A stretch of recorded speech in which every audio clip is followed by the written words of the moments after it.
프리미어리그 30라운드가 진행 중입니다. 한국 기준 수요일 새벽에 먼저 3경기가 치러졌고 맨유가 홈에서 노팅엄에게 무득점 패배를 했고 리그 13위를 유지하게 되었습니다. 그리고 아스날이 풀럼을 상대로 승리를 했는데 문제는 수비의 핵심 선수인 마갈량이스와 팀버가 부상으로 이탈하면서 사실상 챔피언스리그 8강전 레알 마드리드와의 경기에서는 출전이 불가한 상황이 되었습니다.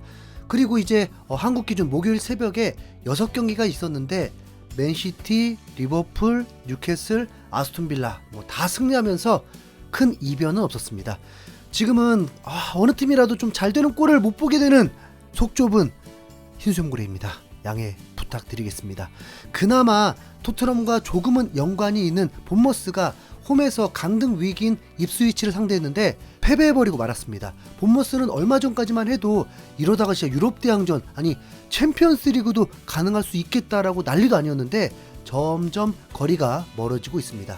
토트넘 후임 감독으로 이라올라 감독이 언론을 통해서 거론되기도 했는데 본머스를 5위까지 올려놓고 그러지 않는 이상 감독으로서 인정받는 건 무리가 있죠. 그나저나 입스위치가 이렇게 한 방씩 해버리면 울버햄튼이 불안할 수 있습니다. 지금은 승점 9점 차이긴 한데 남은 8경기에서 무슨 일이 일어날지 모르죠. 꼴찌 사우스햄튼이 크리스탈 팰리스와 비기는 거 보세요. 이 상황이 토트넘 입장에서는 모든 팀이 풀 전력으로 경기했을 거라 생각하겠지만 토트넘이 FA컵에서 탈락했으니까 몰랐을 뿐이지 지난 주말에 FA컵 8강전이 있었습니다. 그래서 몇몇 팀들은 그 여파가 있었을 것입니다. 설마 고래가 토트넘의 리그 성적이 더 올라가야 하기 때문에 지금 신경 쓴다고 생각하는 건 아니죠? 전혀 아닙니다. 이건 그런 차원의 문제가 아닙니다. 토트넘에게 30라운드가 중요한 것은 단순히 승점 3점 때문이 아니라 지금 추락한 토트넘이 자존심을 회복하기 위해서 기선제압이 굉장히 중요하기 때문입니다. 토트넘이 30라운드에서 패배한다? 아니 경기력이 그대로 똥인 걸 목격한다? 유로파리그 우승 꿈도 꾸지 말아야 합니다.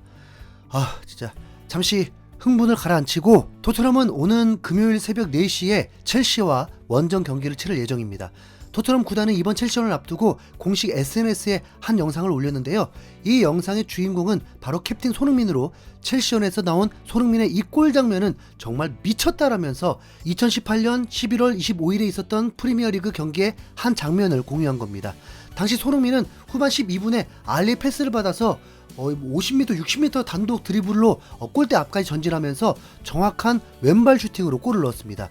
첼시의 페널티 박스 안에서 달려드는 다비드 루이스를 개인기로 가볍게 제친 이후에 팝포스트를 노리는 슈팅이 정말 명품이었죠. 해외에서는 손흥민의 역대 골들 중에서 이때 첼시전 골을 최고로 꼽는 사람도 있는데 물론 번리전 골보다 드리블 거리는 짧지만 그래도 골의 의미가 더 크기 때문입니다. 왜냐하면 손흥민이 이때 넣은 골은 2018-2019 시즌 손흥민의 리그 첫 득점이었고 이 첼시전 원더골 이후에 손흥민이 폭발하면서 2월 초까지 무려 14골을 몰아치는 환상적인 활약을 선보였거든요. 그리고 이 골로 손흥민은 경기 MOM이 됐고 또 11월 이달의 골까지 받았고요. 실제 임팩트도 번리전 골 못지않기에 해외 팬들이 최고라고 하는 이유는 충분히 이해가고 또 인정됩니다. 토트넘에서 갑자기 이 영상을 올린 이유는 바로 첼시전을 앞두고 좋은 기억을 떠올리면서 승리를 기대한다는 표현일 텐데요.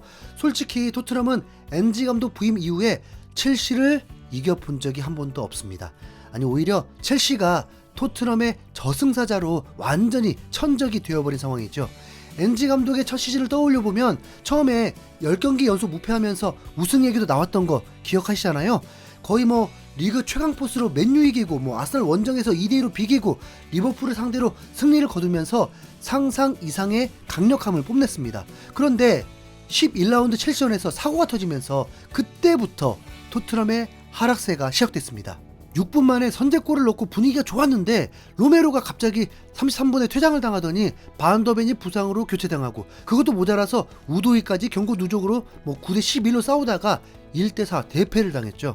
이후로 토트넘의 부상 악재가 끊이지 않으면서 제대로 된 100% 전력을 본 게 2년 동안 정말 몇 번 안 됩니다. 최근 스카이 스포츠도 이 점을 지적하면서 가슴 아픈 통계를 하나 공개했는데 지난 시즌 토트넘의 첼시전 패배는 토트넘의 하락세의 도화선이 됐다. 엔지 감독은 첼시에게 리그 첫 패배를 당했는데 이는 토트넘을 지금까지 괴롭히고 있는 부상 악재와 출장 불가 명단을 촉발시키기도 했다. 토트넘은 2023년 11월에 있었던 첼시전 패배 이후에 리그에서 22승 27패로 승리보다 패배가 더 많다. 같은 기간 동안 토트넘보다 적은 승점을 얻은 팀은 단 4팀 뿐이다라면서 엔지 감독이 이끄는 토트넘이 첼시전 패배 이후에 내리막길을 걷게 됐다고 분석한 겁니다. 하지만 이런 스카이 스포츠도 인정한 점은 바로 풀 컨디션의 토트넘이 매우 강하다는 건데 10경기 무패 행진 시절에는 미친 공격력으로 모든 축구 팬들을 사로잡았던 게 맞잖아요. 그런 면에서 손흥민의 50m 원더골이 다가오는 첼시전 때 왠지 진짜 재현될 것만 같은 희망적인 상상을 하게 되는데요. 왜냐하면 첼시전 원더골이 터진 그 경기가 2018-2019 시즌 들어서 처음으로 토트넘의 베스트 라인업이 가동된 경기거든요. 이제는 데스크 라인으로 유명해진 알리, 에릭센, 손흥민, 케인이 모두 출전한 첫 경기가 바로 첼시전이었던 거죠. 그리고 다들 아시다시피 이 라인업으로 토트넘은 챔피언스리그 준우승까지 하면서 우승 코앞까지 갔던 적이 있고요. 그런데 이번 시즌 첼시전을 앞두고 2018년과 비슷한 일이 벌어지고 있습니다. 그동안 부상으로 신음했던 토트넘 선수들이 대부분 복귀하면서 다시 한번 100% 전력으로 첼시를 상대하게 될 예정입니다. 엔지 감독 입장에서도 첼시만 아니었다면 지금의 성적은 아니었을 거라고 생각하면서 이를 갈고 있을 게 분명합니다. 그때 퇴장과 부상만 아니었다면 무조건 첼시를 이겼을 거라고 생각하면서요. 그리고 엔지 감독뿐만 아니라 선수들 역시 마찬가지 생각을 하고 있을 텐데 특히 로메로와 반더벤이 그럴 겁니다. 올 시즌 리그 맞대결에서도 로메로가 15분 만에 부상으로 교체를 당하자마자 한 골을 먹혔고 또 후반 79분에 반더벤이 교체되자마자 페널티킥을 내주면서 또 실점했거든요. 공교롭게도 첼시전 패배 때마다 로메로와 반더벤이 없었기 때문에 이번만큼은 풀타임 소화해서라도 이겨야 합니다. 실제 엔지 감독은 경기 전 기자회견에서 이와 비슷한 말을 하기도 했는데요.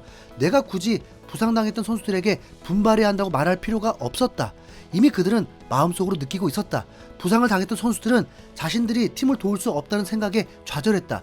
선수들에게 팀에 기여할 수 없고 도울 수 없다는 건 최악의 상황이다. 토트넘 선수들은 그 열정과 에너지를 공유하고 있다. 우리가 어떤 일을 겪었든 아직 우리가 특별한 일을 할 수 있는 기회가 있다는 생각으로 흥분하고 있다라면서 부상에서 복귀한 선수들부터 기존 선수들까지 다들 첼시전만 벼르고 있다고 밝혔죠. 특히 앞서 말했던 로메로와 반더벤은 알게 모르게 첼시전 패배에 대한 책임감으로 이번 경기를 반드시 이기려고 할 겁니다. 반더벤이 첼시전을 앞두고 스카이 스포츠와 인터뷰를 했는데요. 매우 여유로워 보이고 그의 말들은 모두 기대감만 넘쳤습니다. 그리고 100%를 위한 준비가 아니라 110%를 하기 위해서 준비했다고 하더라고요. 본인의 스피드도 그대로라는 것도 밝혔고 유로파리그 우승을 기대하고 있었습니다.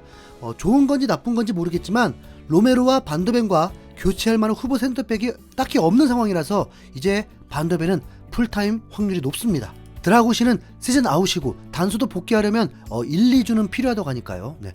설마 진짜 이번에도 한 골 정도 앞서고 있다고 해서 로메로 반더벤을 둘 다 빼진 않겠죠. 네. 어쨌든 토트넘의 수비가 잘 버텨주기만 한다면 손흥민의 골도 자연스럽게 나올 텐데요. 2018년 첼시전 원더골도 토트넘이 먼저 수비로 첼시의 볼을 뺏어서 알리가 패스했던 거잖아요. 그것처럼 이번에도 먼저 로메로나 반더벤이 첼시의 공격을 차단하고 이 볼을 메디슨이나 베리발이 전방으로 찔러준다면 손흥민이 원더골 또 넣을 수 있습니다. 또 첼시 쪽에서도 무드릭이 출장 정지고 마르크 기우와 오마리 켈리몬도 부상이니까 분명 헛된 기대만은 아닙니다. 이번에 손흥민 원더골로 첼시를 이겨내면 정말 유로파 우승도 가능성이 있다는 걸 확실하게 증명할 수 있거든요. 네, 부디 손흥민 우승 응원하는 고래가 외롭지 않게 엔지 감독이 한번 도와주길 바랍니다. 이상 흰수염고래 스포츠입니다. 감사합니다.